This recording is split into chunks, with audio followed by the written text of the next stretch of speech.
El versículo de memoria está en Génesis 3:15. Y pondré enemistad entre ti y la mujer, y entre tu simiente y la simiente suya. Esta te herirá en la cabeza y tú le herirás en el calcañar. En esta semana hablaremos de una advertencia, de una desobediencia y de una esperanza. Este suceso, llamado generalmente la caída, modificó por completo la tierra y a la raza humana y trajo desgracias y dolores sin fin para la humanidad y todos los seres creados sobre la tierra. El primer punto, todo era bueno en gran manera. Génesis 1:31. El examen realizado por Dios al fin del sexto día abarcaba todas las cosas creadas durante los días anteriores y bueno en gran manera quiere decir que cada cosa creada era perfecta en su clase. Cada ser respondía a la meta fijada por el Creador y estaba lista para cumplir el propósito para el que había sido creada. Y el hombre era la corona y la gloria de la creación. Nada imperfecto había salido de las manos de Dios. Al igual que las piezas de una maquinaria, todo funcionaba en perfecta armonía. No había turbación ni conflicto. Ninguna enfermedad afligía al ser humano ni a la bestia, y el reino vegetal se manifestaba libre de mancha y corrupción. Sin embargo, esto era así con respecto a la tierra, pero en el universo, hacía tiempo ya, se había levantado una nota discordante. En Lucifer, el querubín cubridor, el principal de ellos, santo e inmaculado, que llegó a albergar en su corazón el deseo de ensalzarse por encima de Dios y codiciando la gloria con la que el Padre Infinito había investido a su Hijo, este príncipe de los ángeles había aspirado al poder que sólo pertenecía a Cristo. Con sus engaños había arrastrado tras sí a la tercera parte de los ángeles, y después de ser soportado por mucho tiempo en el cielo, llegó el momento en que se declaró la guerra abierta entre Cristo y los ángeles fieles por un lado, y Satanás y sus ángeles aliados, quienes fueron derrotados y echados del cielo. ¿Hacia dónde? Fue arrojado a la tierra, dice Apocalipsis 12:9, cuando ésta aún era un planeta sin luz, cubierto de agua, a la cual se le llama en Génesis abismos, y sin ningún indicio de vida. Dios, que conversaba diariamente con el hombre en el huerto, no lo había dejado en la ignorancia de los sucesos del cielo, sino que lo había enterado de la apostasía de Satanás y de los otros ángeles, de cuya venida debía precaverse Adán. Adán y Eva debían ser probados para demostrar su lealtad y amor, para su desarrollo espiritual y para la formación del carácter, Por ello, Dios preparó la prueba más liviana posible y no le permitió a Satanás aparecer ante ellos a la semejanza de Dios o aparecer en otro lugar que no fuera el árbol de la ciencia del bien y del mal. El fruto de este árbol era en sí mismo inofensivo, es decir, no era un fruto venenoso o dañino, pero era el objeto de la prueba de lealtad y obediencia del hombre. Como ser moral, el hombre podía obedecer o no esta orden, pero se aclaró definidamente que el día que de él comiera, se pronunciaría sobre él la sentencia de muerte. El hombre pasaría del estado de inmortalidad condicional al de mortalidad incondicional. Adán podía estar seguro de la inmortalidad mientras comiera del árbol de la vida, que era un antídoto para la muerte y sus hojas servían para el sostén de la vida y la salud. Pero si comía del árbol de la ciencia del bien y del mal, sería también segura su mortalidad. Comer de este árbol era declararse en rebelión contra Dios junto con Satanás. Segundo punto, la caída de Eva. El primer error que ella había cometido.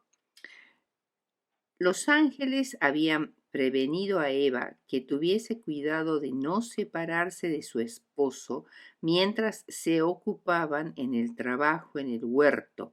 Estando con él corría menos peligro de caer en tentación que estando sola, pero distraída en sus agradables labores, inconscientemente se alejó del lado de su esposo.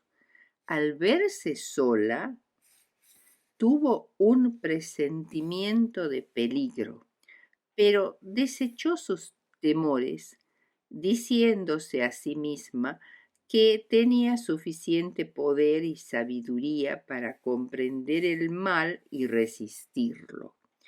Desdeñando la advertencia de los ángeles, muy pronto se encontró extasiada, mirando con curiosidad y admiración el árbol prohibido. El fruto era bello y se preguntaba por qué Dios se lo había vedado. Patriarcas y Profetas 36 y 37. Pero la serpiente era astuta. La serpiente era uno de los seres creados por Dios y que había sido declarado por él mismo bueno y bueno en gran manera. La serpiente era en aquel entonces uno de los seres más inteligentes y bellos de la tierra. Tenía alas y cuando volaba presentaba una apariencia deslumbradora, con el color y el brillo del oro bruñido. Posada en esas cargadas ramas del árbol prohibido, mientras comía su delicioso fruto, cautivaba la atención y deleitaba al que la contemplaba. Era astuta. El que era astuto no era la serpiente, sino Satanás, porque la serpiente solamente fue usada como su medium. Y por eso desde esa ocasión Satanás es llamado la serpiente antigua. ¿Por qué se dice que era astuto Satanás? Porque fue cuidadosamente preparado su engaño y magistralmente llevado a cabo por él personalmente. Primeramente, debía aparecer como un benefactor para Adán y Eva. Segundo, no debía alarmarlos de ninguna manera, como hubiera sucedido si aparecía como un ángel deslumbrante o como un tigre rugiente, sino que debía adaptarse a la belleza del huerto de una manera tan natural como el guante a la mano. Debía ser encantador, incluso tranquilizador, porque sin duda Cristo les había advertido acerca de él. Y en tercer lugar, utilizó la adulación y la alabanza para seducir a Eva. Por estas tres características se dice con toda razón que Satanás era astuto. Incluso la pregunta, ¿con que Dios os ha dicho no comáis de todo árbol del huerto? Era una pregunta que llamaba la atención. En primer lugar, porque normalmente la serpiente no hablaba.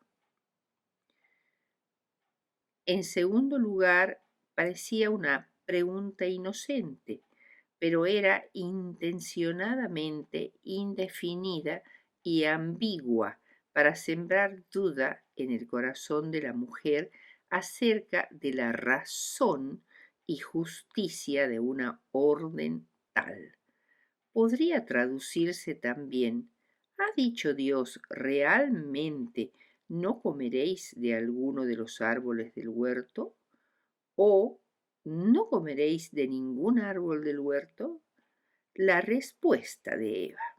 Eva, en vez de apartarse y huir rápidamente hacia su esposo al ver algo tan extraño como un animal que hablaba en ese árbol prohibido, se quedó allí y dio muestras de vacilación y duda y se mostró dispuesta a discutir el tema con la serpiente. Y esa fue su perdición. Eva contestó, podemos comer de los árboles del huerto, pero del árbol que está en medio del huerto, dijo Dios, no comerás, porque para que no muráis. Génesis 3, 2 al 4. O sea, no existía en ella la plena seguridad de que la pena de muerte seguiría indefectiblemente a la transgresión. Se notaba un temor a la muerte y la obediencia por temor en vez de amor hacia su bondadoso creador. Además, Eva no mencionó el nombre del árbol, lo dejó como el árbol que está en medio del huerto, como si fuera de la misma clase de los otros árboles. O sea, no reveló con esta respuesta que no estaba totalmente convencida del porqué de la orden de Dios de privarlos del fruto de ese árbol que parecía tan maravilloso. Respuesta de Satanás. Satanás ahora habló con seguridad, como si la suya fuera una declaración autorizada. No moriréis. Pero allí en esa respuesta se mezclaban la verdad y la mentira. Positivamente no moriréis, les dijo, y eso sí era una mentira descarada. Serán abiertos vuestros ojos y seréis como dioses sabiendo el bien y el mal. En esta respuesta Satanás acusó a Dios de, primero, envidiar la felicidad de sus criaturas. Dios temía que ellos se convirtieran en sus rivales. al alcanzar un nivel similar al de Dios. Y segundo, demostró falsedad, pero acusó a Dios de mentiroso cuando dijo que la muerte seguiría al acto de comer del fruto. O sea, al negar así tan firmemente, no moriréis, estaba diciendo Dios les ha mentido porque no quiere que ustedes asciendan a un nivel superior. Seréis como dioses. Revela la naturaleza blasfema y la gran gravedad de su engaño. La mujer entonces, llena de duda y de incredulidad en cuanto al árbol de Dios, vio entonces al árbol con un aspecto muy diferente. Era bueno para comer, era codiciable para alcanzar la sabiduría y era agradable a sus ojos. Estaba ya codiciando el fruto y tomándolo, lo comió. Entonces ella cometió transgresión sobre varios mandamientos. En primer lugar, codició, algo que no le correspondía. En segundo lugar, robó la propiedad de Dios. Octavo mandamiento. Y al darlo a su esposo, transgredió el sexto mandamiento, no matarás, porque ella indirectamente al darle el fruto estaba destinándolo también a la muerte. Y también transgredió el primero, porque colocó a Satanás primero en su estima antes que a Dios. No tendrás dioses ajenos delante de mí. Llena de euforia y júbilo, excitada de una manera extraña, corrió hacia su marido con los brazos y las manos llenos de frutas. Y veamos ahora la caída de Adán.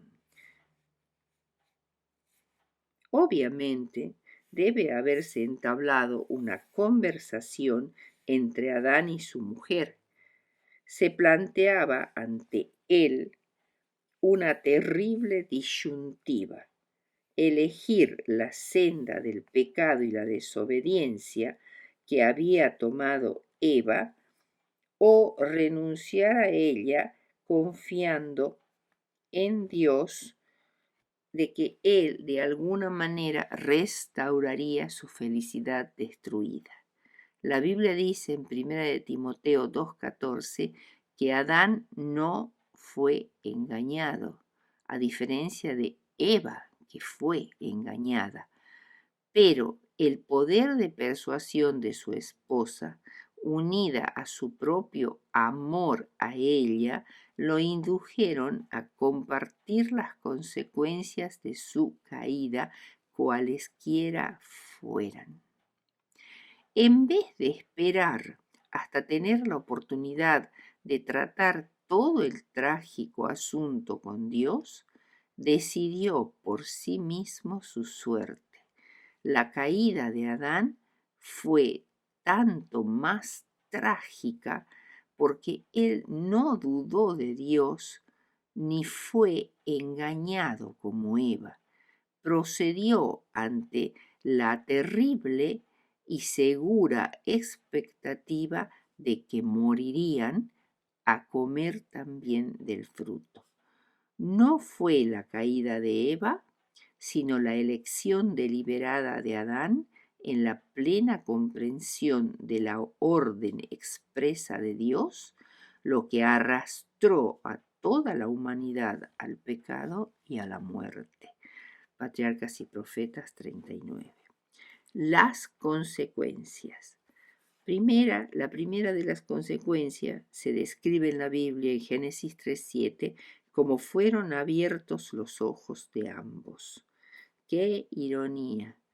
Lo único que llegaron a conocer es que estaban desnudos, es decir, comprendieron que ya no eran inocentes y trataron de evadir esta inquietante sensación haciéndose delantales de hojas de higuera en lugar de las radiantes vestimentas de luz que tenían anteriormente y que representaban la inocencia que habían perdido. La conciencia de culpa se hizo presente y se escondieron de Dios. ¿Dónde estás tú? La voz de Dios los alarmó, no por pudor, sino por un profundo sentido de culpabilidad y turbación. Estaban confundidos, no tanto por el pecado, sino por las consecuencias del pecado. Y ante el juez que interroga al culpable Adán, él culpó a Eva y Eva a la serpiente, y en última instancia ambos culparon a Dios. Ya se manifestaba tan prontamente otra consecuencia del pecado, la dureza del corazón, la falta del afecto natural. Adán, que había arriesgado todo por el amor a Eva, ahora, después de haber comido el fruto del árbol de la ciencia del bien y del mal, manifestaba una actitud de indiferencia hacia ella y además la culpó de que la mujer que me diste me dio del fruto y comí. Entonces vienen ahora las sentencias de Dios. Como Adán dijo, la mujer que me diste, y Eva dijo, la serpiente que hiciste, Dios comenzó con la serpiente, y sobre ella cayó la primera maldición. Maldita serás, y no tan solo ella, sino toda la creación animal. La serpiente, uno de los seres más inteligentes y bellos, perdió sus alas y su capacidad para volar, perdió sus plumas y su dorada hermosura, perdió sus patas y fue obligada a arrastrarse para siempre. ¿Existen evidencias biológicas que apoyen esta declaración? Sí, las aves tienen un par de pulmones simétricos, o sea, iguales en tamaño y en forma. Muchas serpientes, especialmente las más grandes, tienen un pulmón normal y otro atrofiado, lo cual demuestra un drástico cambio de forma. La serpiente pitón, las que son las más grandes, tienen una cintura pélvica, es decir, pelvis, una pelvis, de donde salen unos muñones de patas, extremidades posteriores. Todas las aves tienen cinturas pélvicas a las que están adosadas las extremidades inferiores. Y las escamas de las víboras dan bellos colores iridiscentes, lo cual apenas es un reflejo de lo que eran las plumas doradas de la antigua serpiente. En el versículo 15, que es un versículo tan clave y tan importante, el Señor deja de dirigirse a la serpiente literal que había hablado con Eva para pronunciar juicio sobre el diablo, la serpiente antigua, una predicción de la venida del libertador. Enemistad pondré entre la simiente tuya y la simiente de la mujer. Fundamentalmente, la simiente de la mujer era Jesús y posteriormente sus seguidores. Génesis 3:15 nos da la esperanza del quebrantamiento definitivo del poder de Satanás. Te herirá en la cabeza. Promesas de liberación de la ruina y la promesa de un redentor. Vinieron después las consecuencias sobre Eva. La maternidad sería seguida por el parto, que sería doloroso, sufriría dolores al dar a luz.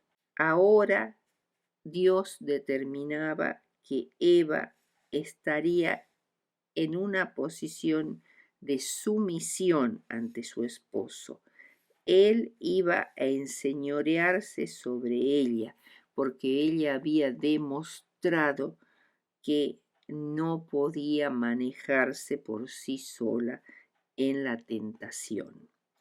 Lamentablemente, Dios había dicho que Adán sería la cabeza del hogar y de la mujer, pero a través de los siglos los hombres abusaron terriblemente de esta situación y oprimieron a la mujer aún hasta la esclavitud.